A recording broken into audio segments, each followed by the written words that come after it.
Part 2, Caesarea Philippi. Not one of my favorite places, although Jesus was here. It was interesting to hear what Mickey had to say about this place. We're here because Jesus was here, and I would like to give you a reference real quick. We are in Matthew 16, and that's what it says. When Jesus came to the region of Caesarea Philippi, he asked his disciples who the people say the Son of Man is.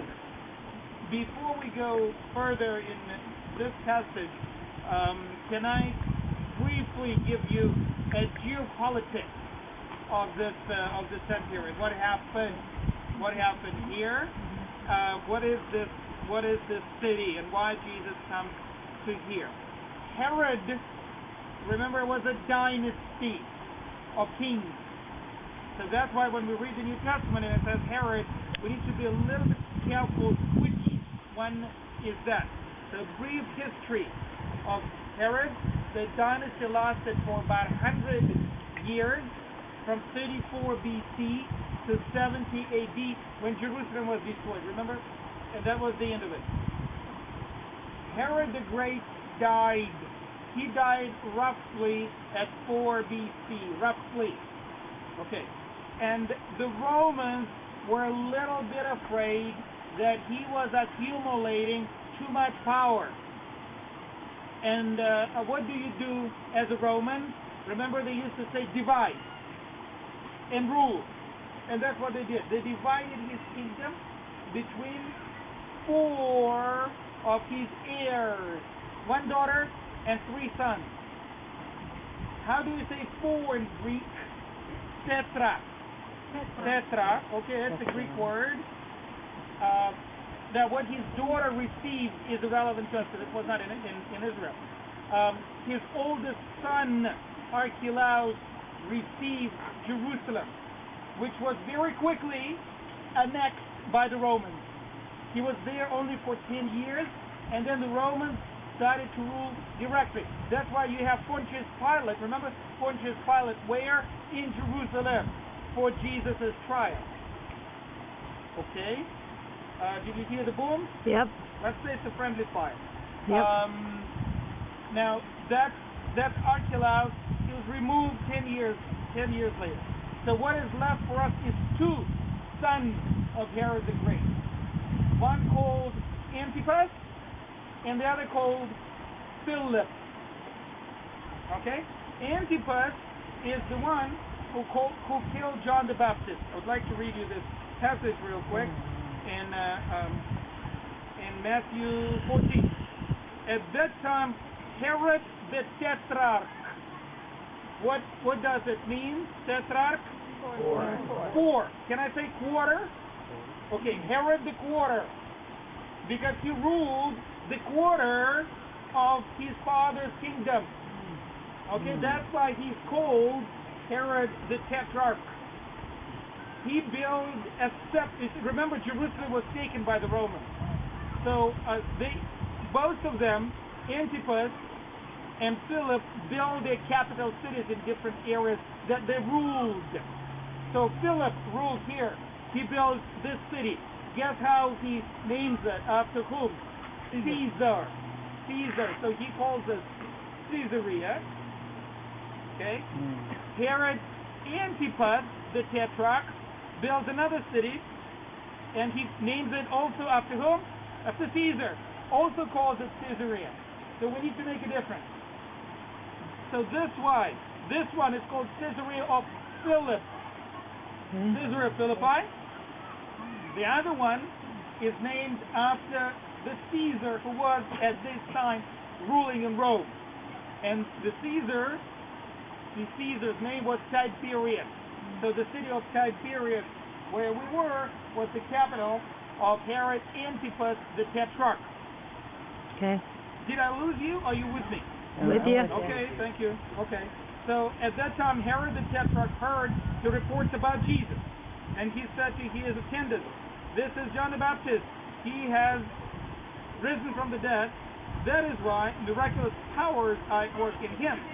And now Herod had arrested John and bound him and put him in prison because of Herodias, the brother Philip's wife. Okay, this Philip's wife. For John had been saying to him what? It is not lawful for you to have her. Herod wanted to kill John, but he was afraid of people because they considered John what? A prophet. Right, friends, I can't compete with children, but here's what it is. On Herod's birthday, the daughter of Herodias danced for the guests and pleased Herod so much that he promised with an oath to give her whatever she asked. Prompted. Oh, wait for a minute. You probably know the story anyway. You know how it all ended badly. Prompted by their mother, she said, "Give me here on a platter the head of John the Baptist." The king was distressed. Now, who is the king? What's his name? Herod what? Herod the Great is dead. Friends, dead. He's as dead as the dead man. Antipas. The quarter, his son. And what's his son's name? Antipas. The food is not good. Steve, we will not go to that place anymore. That's it. It's just too good of a food. People are not listening. You're trying. Yeah, I know. It's too much disturbance. Okay. All right. On a platter, they had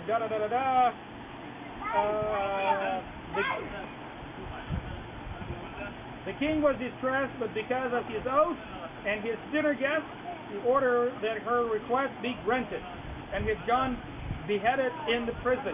Now, where is this prison? I think Pastor Steve pointed out to you. Which country is located? Any idea? Jordan. It's in Jordan. It's opposite Masada, on the other side of Masada. We didn't go there. There's not much to see, but it is a fortress like Masada on the other side. Anybody would remember the name? That's probably too much. Never mind. What's the name? Okay, there isn't. You see, all that is important. All this information is important in the context of what we are going to read next. That what happened to Jesus comes here, and why did Jesus come here? We read this. He asked the disciples, "Who do people say the Son of Man is?" What did they reply? Some say what? Elijah. The others say John the Baptist. Well, here's the very important thing. The others say it's John the Baptist. That is what? Risen from the dead. Right? And now, is Herod Antipas happy about it? No, he's not. It's definitely not. That is why he wants to see Jesus, quote unquote, every now and then.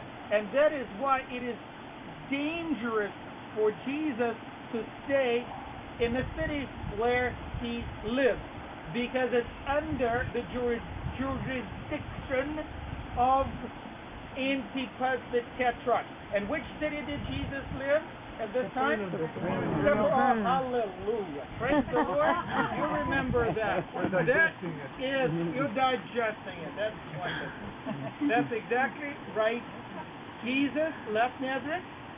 He lived in Capernaum, which is in the jurisdiction of the quarter, the Tetrarch, Antipas. And you can see it is dangerous for him to be there sometimes because Herod, what do you think he would do to him if he captured him? Let's kill him. Just to avoid any possible doubt that John is risen from the dead. You know what? If you're John, well, I'll kill you again. You know, that's kind of mentality. So Jesus warned about it. He moves out and he goes to this kingdom of his half brother who hates Herod's guts. Why is that? Because he took his wife. Yep. He took his wife? Never mind. Yeah. Never mind who took his wife. It's okay. That's never mind. Okay, we're in 16. All right, and so what do we say? Some people say John the Baptist, the others say Elijah, and still the others Jeremiah or one of the prophets. And then Jesus said, "But what about you? Who do you say that I am?"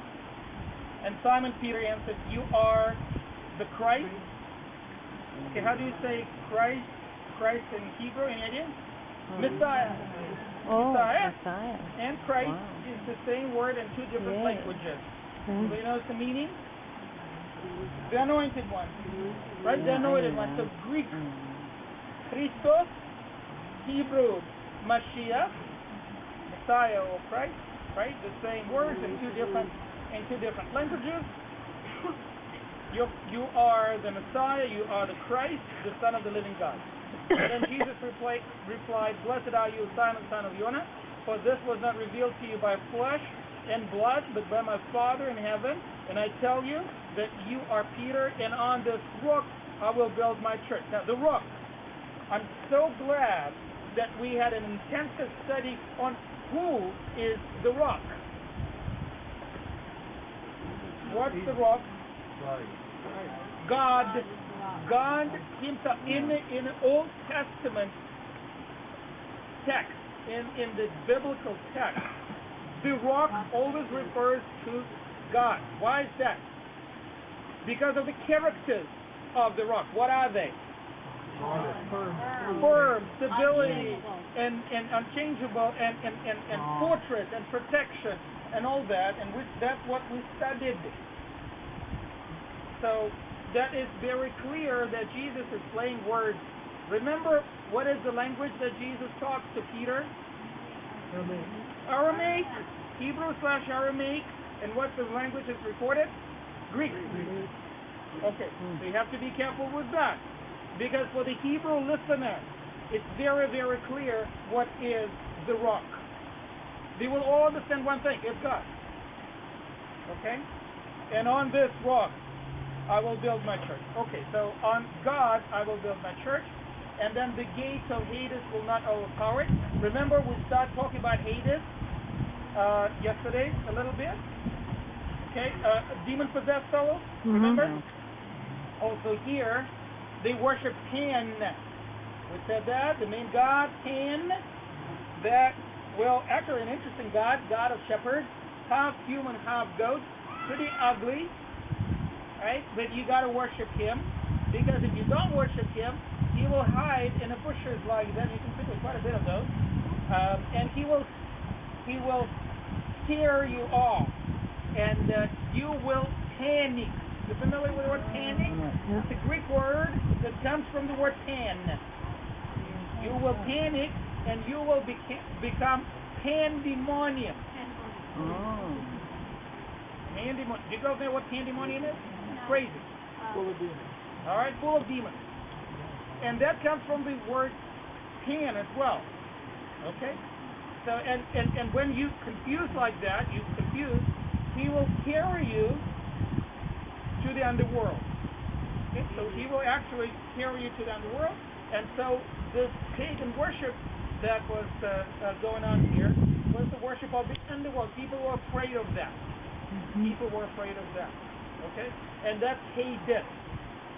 And so understanding the fact that the rock is God, then we can understand what Jesus is saying to Peter. If you build your church on godly foundation, on a foundation that is God, then paganism will not overpower that. So that's how you can, I think, interpret this passage here from whatever you bind on earth will be bound in heaven. Whatever you loose on earth will be loose in heaven. Bind and loose, you'll be probably interested to know, it's a Hebrew idiom. Are you familiar with the Greek word idiom? To distinguish from the Greek word idiot. Just two different words. Anybody knows what is idiot? Who is idiot in Greek culture? The one who did not go to vote. He's left alone. He's an idiotic. He is alone. Everybody went to vote? He didn't. Okay, so that's idiot. But we are talking about the idiom, the set expression. The set expression, to bind and to loose. In Hebrew, that is to allow to allow and forbid. What can be allowed, what can be forbid? Those are the traditions, just the traditions that we talked about by washing hands. Do you wash hands? Do you not wash hands? You do this, you do that. All right, they're all sorts of a tradition, and if you put them on a godly foundation, God will respect that. I'll give you an example.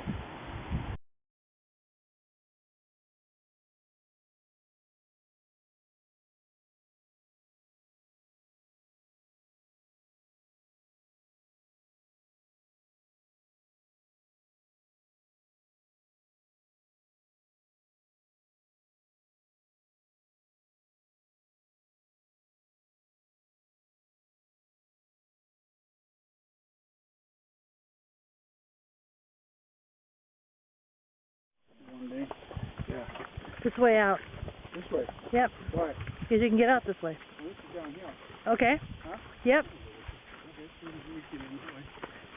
You want to do it, right?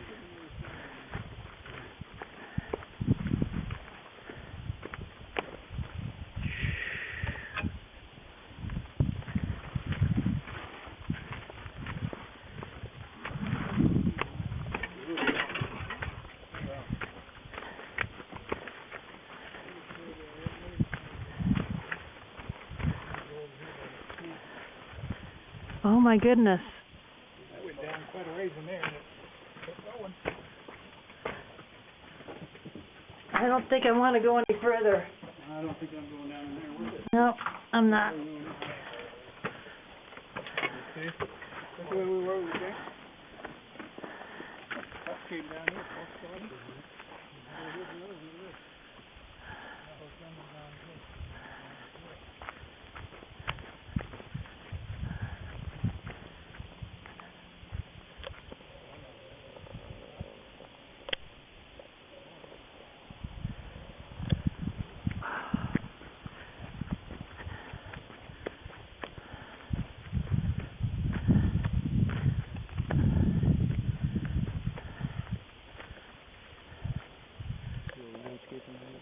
Wow.